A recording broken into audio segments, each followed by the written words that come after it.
Voilà, Madame la Ministre, le 12 avril, le secrétaire général des Nations Unies s'est rendu en Somalie pour une visite de solidarité. Il a salué les efforts du président, Cheikh Mahmoud, pour faire avancer la paix et rétablir la sécurité dans le pays, notamment en collaborant avec les États fédérés pour faire face aux menaces des divers groupes terroristes et djihadistes présents sur le territoire. Et M. Guterres a d'ailleurs réaffirmé le soutien des Nations Unies via la mission de transition de l'Union africaine en Somalie aux forces de sécurité somaliennes pour lutter contre le groupe terroriste El-Shabaab. M. Guterres a également rappelé l'importance de la représentation des femmes en Somalie. Il a appelé à la pleine mise en œuvre d'un quota de 30% de femmes élues, objectif initialement prévu lors des dernières élections de 2022, qui n'a malheureusement pas été atteint. Et le respect de ce quota est, selon moi, une étape obligatoire vers une pleine représentation de la société civile somalienne. Et enfin, cette visite intervient alors que la situation en Somalie est particulièrement critique.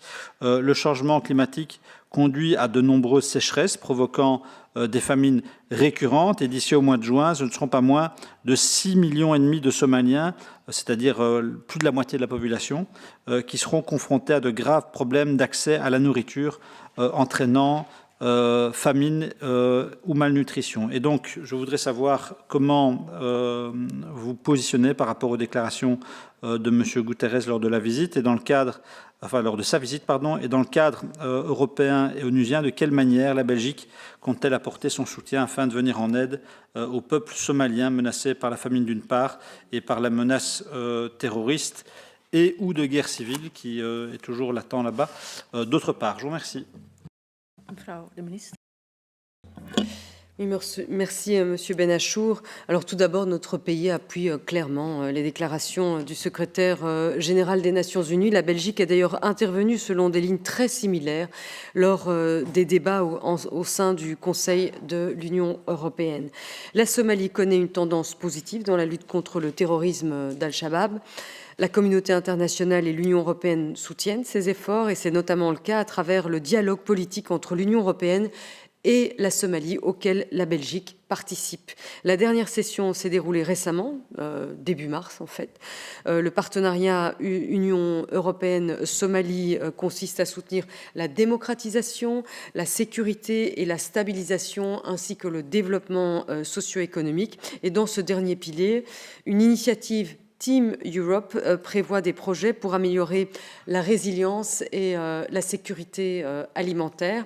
Et en tant que partenaire, notre pays soutient évidemment les différentes missions de paix et de stabilité qui sont déployées à l'heure actuelle en Somalie, qu'elles soient onusiennes, européennes ou africaines. Ces missions jouent évidemment un rôle très important dans la stabilisation du pays et de son espace côtier et dans le renforcement des forces de sécurité nationales et dans l'appui aussi au respect des droits humains.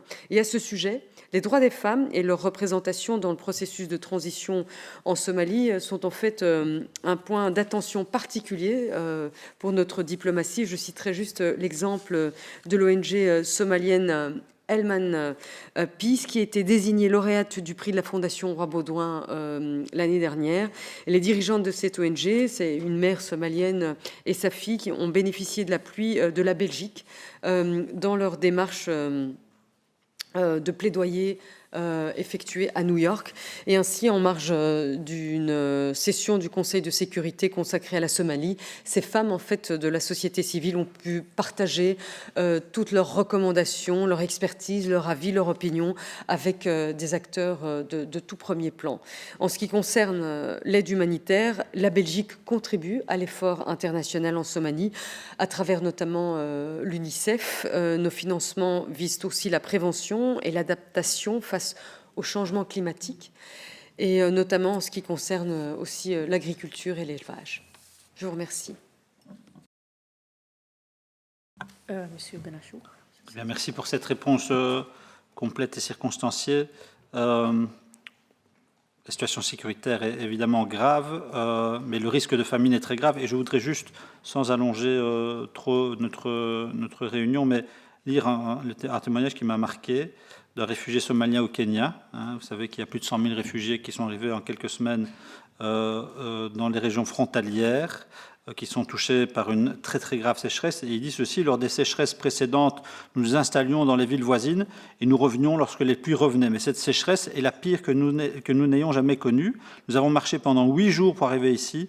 Je n'avais rien à donner à manger à mes enfants. Ils pleuraient, pleuraient, pleuraient encore. À un moment donné, j'ai pensé à mettre fin à mes jours plutôt que de les voir mourir de faim devant moi. Donc ça dit tout évidemment de la gravité de la situation qui ne va pas s'améliorer. Donc bravo à la Belgique et continuons nos efforts.